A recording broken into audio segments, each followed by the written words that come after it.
Naradio. L'émission à votre service tous les jours en direct de 10h à midi sur Naradio 104.1, RIO 105.8 et en direct sur la page Facebook Naradio officielle. Tout de suite, nous partons à la mairie de La Rochelle.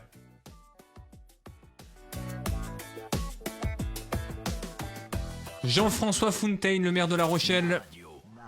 À votre service, l'invité de la rédaction. La mise en route est compliquée ce matin, ce mardi 7 avril. Bonjour à tous. Jean-François Fontaine est avec nous. Bonjour monsieur le maire. Bonjour à vous. Vous allez bien ? Écoutez, sur le plan personnel, oui, comme une grande majorité des Rochelais. Mais je suis vigilant, comme nous le sommes tous actuellement. Alors monsieur le maire, hier il y avait une réunion de crise à l'hôpital. Où en est-on très concrètement chez nous ? Écoutez, sur l'hôpital, je laisse la direction d'hôpital communiquer sur sa situation. Il y avait quelques cas supplémentaires hier en hospitalisation, mais il y avait une grande vigilance et une très forte mobilisation de notre hôpital. Mais pour ce qui est des chiffres qui viennent de l'hôpital, je préfère que ce soit eux qui communiquent.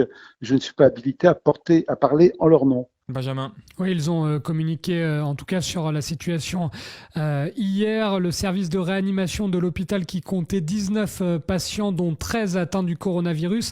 5 sont des transferts des hôpitaux du Grand Est. 25 personnes étaient hospitalisées dans les services de maladies infectieuses et de pneumologie.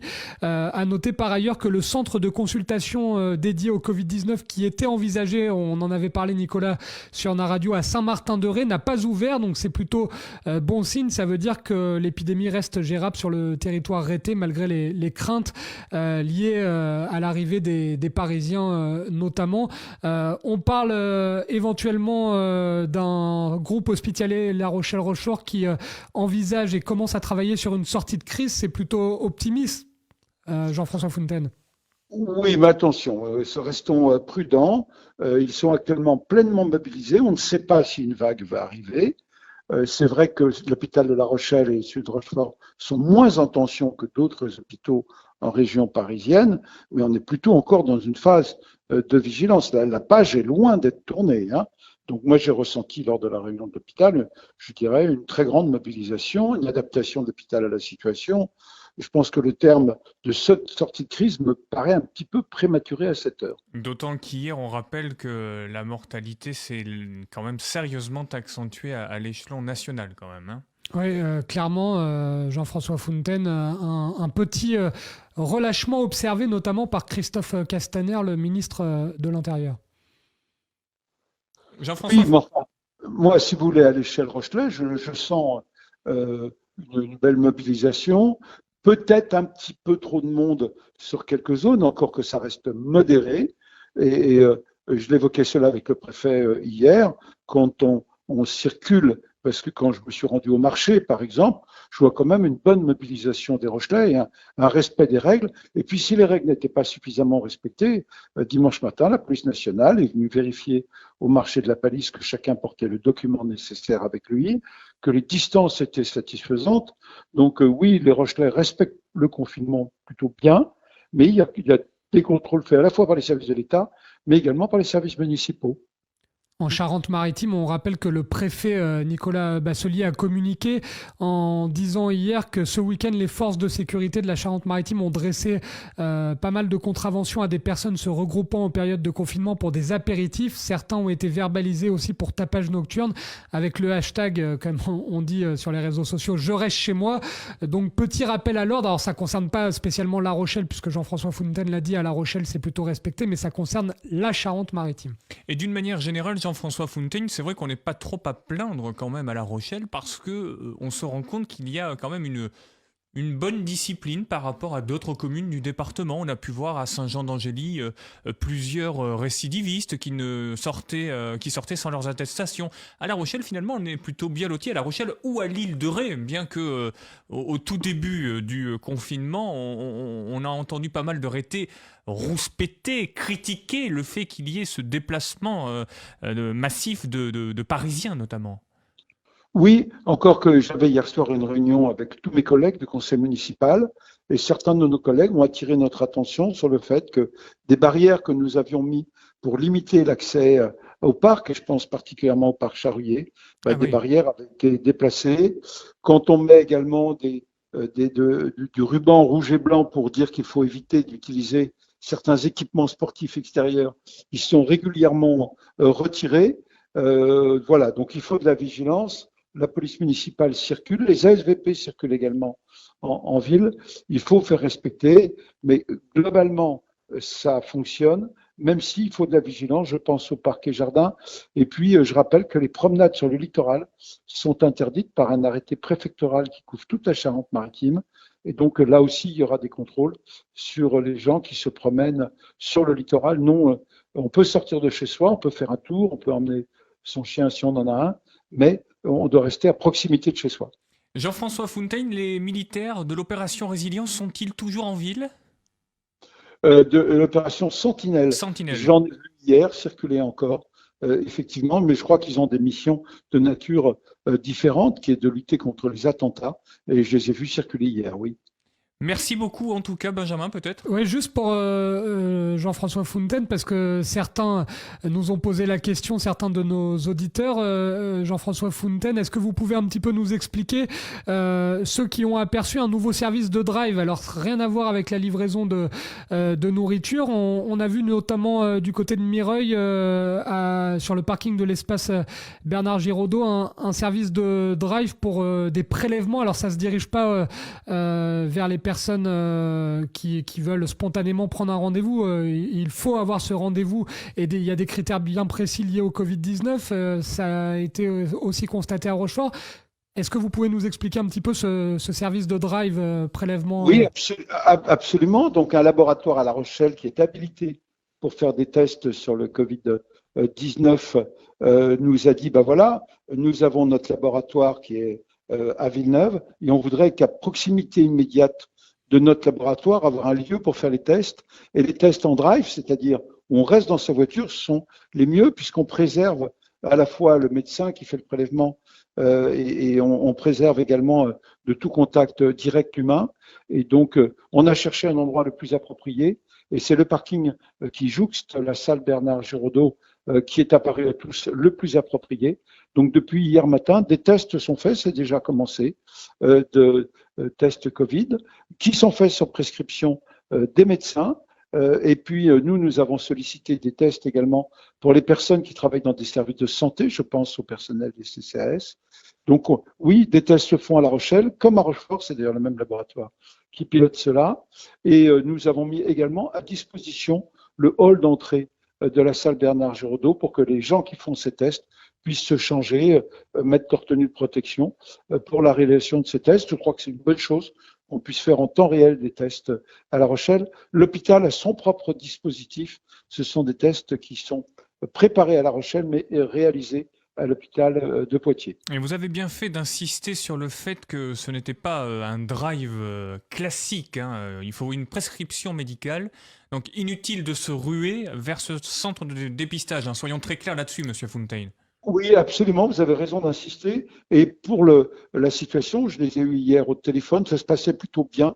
Le public comprenait complètement qu'on ne peut pas aller faire des tests comme ça, sinon il serait totalement saturé. Et donc, la manière dont ça s'est déroulé hier était satisfaisante. Je vais suivre aujourd'hui pour voir comment ça fonctionne. Mais on a également demandé à la police municipale de passer pour s'assurer que tout se déroulait normalement. On a préféré communiquer pour pas qu'il y ait d'inquiétude et que des gens qui voient des gens en tenue blanche, eh bien, ils sont là pour réaliser des tests à l'écart de la voie publique puisqu'on est à l'intérieur du parking de Bernard Giraudot. Monsieur Fontaine, hier vous évoquiez une sorte de conseil municipal, mais qui n'en était pas un officiellement en fait, c'est ça, concrètement. Oui, c'est exactement ça. J'ai tenu hier soir une réunion formelle.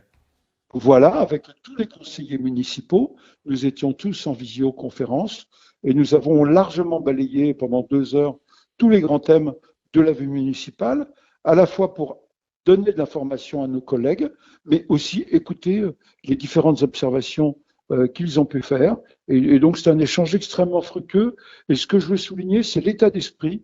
Il y avait vraiment un état d'esprit extrêmement soudé du conseil municipal dans sa diversité pour dire il faut que notre ville traverse cette période le moins mal possible. Vous l'avez dit tout à l'heure, l'Ouest est plutôt épargné. Et donc, il y avait une très belle mobilisation des élus, quelles que soient leurs opinions, pour faire que la ville puisse traverser cette période. Et puis, ils ont tous rendu hommage à nos services municipaux qui font actuellement un excellent travail sur le terrain, que ce soit, je l'ai déjà évoqué, la police municipale, les agents des écoles qui accueillent les familles des agents hospitaliers et des professions de santé. Certains ont d'ailleurs des métiers proches de la santé, ils nous ont fait part de leur observation. Donc on a vraiment balayé tous les sujets, que ce soit les marchés, l'accès des parcs et jardins, de la préparation du projet économique. Voilà, on a vraiment tout balayé avec l'ensemble des collègues dans un excellent état d'esprit. Monsieur Fountaine, dernière question. On a pu voir que certains maires prenaient des arrêtés municipaux ou envisageaient de le faire pour le port du masque. Est-ce que vous, en tant que patron de la commune, en tant que premier magistrat, vous envisagez de le faire si jamais on devait voir une accentuation de cette épidémie sur La Rochelle et son agglomération? Écoutez, plusieurs de nos collègues hier soir ont insisté sur ce point-là. On a une de nos conseillères municipales qui est la mairesse du quartier de la Palisse-Lalleux qui en fait la promotion depuis un moment. Alors, je ne vais pas le faire sous une forme obligatoire, mais sous une forme incitative. Dans peu de temps, nous allons communiquer pour inviter au port du masque sur La Rochelle. On voit bien que le gouvernement a évolué dans son discours. Et puis, vous savez, il y a deux formes de masques, entre guillemets. Il y a les masques qu'on peut qualifier d'altruistes, c'est-à-dire on porte un masque pour éviter de faire une projection si on est soi-même infecté, et puis des masques qui sont plus protecteurs. Dans un premier temps, c'est plutôt des masques ce qu'on appelle chirurgicaux ou que l'on peut faire soi-même, que l'on va promouvoir parce qu'on est quand même tous confrontés à cette pénurie de masques et tout ce que nous avons, nous, comme masques, nous le réservons soit pour les personnels médicaux, nous en avons offert à l'hôpital au tout début de la crise, et à nos propres personnels que nous devons protéger également. Mais on peut faire des masques soi-même et j'ai le sentiment que dans les jours qui viennent, il va arriver des masques sur le territoire. Nous avons vu ça avec le conseil régional qui a passé une très grosse commande. Oui, je pense qu'on va tous s'orienter vers le port du masque. Dans ma position, dans un premier temps, est plutôt de le recommander plutôt que de l'imposer. Donc on recommande, mais on ne verbalise pas. Ça, c'est clair. Non, je n'ai pas pris d'arrêté à ce jour. Peut-être qu'on le fera plus tard. Mais aujourd'hui, on est plutôt dans la recommandation de porter un masque quand on est dans l'espace public. En tout cas, Jean-François Fountaine, merci pour la limpidité de vos propos, de nous éclaircir tous ces petits points noirs, ces petits points pour lesquels on a toujours des doutes, et de nous éclairer pour notre futur, parce qu'on est à J+22 déjà. Ça paraît extrêmement long, et mon petit doigt me dit que c'est pas encore fini. Je ne sais pas si vous avez quelques infos là-dessus. Je suis comme chaque Français, personne n'a d'informations parce que c'est la maladie qui va dicter le rythme, mais il est hautement probable qu'on est parti pour un confinement d'une durée certaine. Et ce n'est que l'évolution de la maladie, quand on sera clairement dans une pente fortement descendante, que des nouvelles dispositions pourront être prises, mais on est loin d'être là encore. Je crois qu'il faut qu'on ait tous conscience que le confinement, il n'est pas fini. Merci beaucoup. On le rappelle en bas, si vous nous suivez sur Facebook en vidéo, nous avons mis les coordonnées du CCAS de La Rochelle. Nous nous sommes permis de relayer votre message, monsieur le maire, ainsi que le fichier des personnes vulnérables, ce que l'on appelait le fichier canicule autrefois. Nous avons mis tous les numéros de téléphone indispensables pour votre bien-être et vous permettre de vivre au mieux ce confinement et cette épidémie du Covid-19. À demain, monsieur Fountaine. Merci beaucoup. Merci beaucoup. Revoir. Il est 9h17, on se retrouve dans quelques instants, Benjamin. Ouais, juste avant de se quitter, puisque Jean-François Fountaine a parlé avec toi du port du masque, je vous propose d'écouter le ministre de la Santé, Olivier Véran. Il était ce matin dans la matinale de Jean-Jacques Bourdin, notre confrère Olivier Véran, qui a parlé du port du masque. Il y a des autorités scientifiques nationales, l'Académie de médecine, certaines autorités scientifiques internationales, certaines en Allemagne par exemple, ou en Espagne, en Autriche, qui recommandent désormais, parce que ce n'était pas le cas initialement, d'équiper tout le monde d'un masque lorsque le confinement est levé, ou même sans attendre lorsque les gens se déplacent à l'extérieur. Et vous avez encore des autorités scientifiques françaises et internationales, l'OMS, par exemple, qui considèrent que si on portait ce message de tout le monde porte un masque, il y aurait un risque que les gens se croient à l'abri, protégés et n'appliquent plus les gestes barrières. Or, ce sont les gestes barrières qui préserve de la transmission du virus. Si vous portez un masque et que vous touchez votre masque pour le réadapter, si vous ne le portez pas en permanence, si vous réduisez la distance avec les personnes potentiellement malades à côté de vous, ça ne vous protégera pas. Donc, nous sommes en train de colliger, de rassembler toutes les informations, nous les actualisons en permanence, nous saisissons les autorités scientifiques, et il y en a beaucoup dans notre pays qui font un travail formidable, de qualité, et si elles devaient nous dire que la stratégie doit évoluer en termes de masques, encore une fois, avec toute humilité, je reviendrai devant les Français pour leur dire que la stratégie a évolué. Il n'y a pas de raison de considérer qu'on ne devrait pas changer de stratégie si d'aventure on nous disait que c'était nécessaire. Mais ça ne veut pas dire qu'à ce stade, j'ai suffisamment d'éléments pour vous répondre. Olivier Véran, le ministre de la Santé, chez nos confrères de BFM TV et de RMC ce matin. Là aussi, c'est plutôt limpide ce discours du ministre. Oui, ça fait énormément débat. On parle du port du masque depuis hier soir à peu près partout sur les réseaux sociaux. C'est en tête des tendances. Voilà pourquoi on voulait écouter le ministre de la Santé, Olivier Véran. Dans un instant, on va retrouver quelqu'un qui porte le masque. C'est Sophie Caldier. Et n'hésitez pas à nous dire si, à l'image d'une Charentaise-Maritime qui fabrique des masques avec ses soutiens-gorge, Nicolas, n'hésitez pas à nous dire si vous avez des initiatives. On espère que c'est un petit bonnet parce que sinon, nous, on va pas pouvoir le porter avec Nicolas. Oui, ou alors il nous faut des gros bonnets parce qu'on a des gros visages. Allez, trêve de plaisanterie, un peu de dérision, ça fait pas de mal non plus. Naradio. L'émission à votre service tous les jours en direct de 10h à midi sur Naradio 104.1, RIO 105.8 et en direct sur la page Facebook Naradio officielle.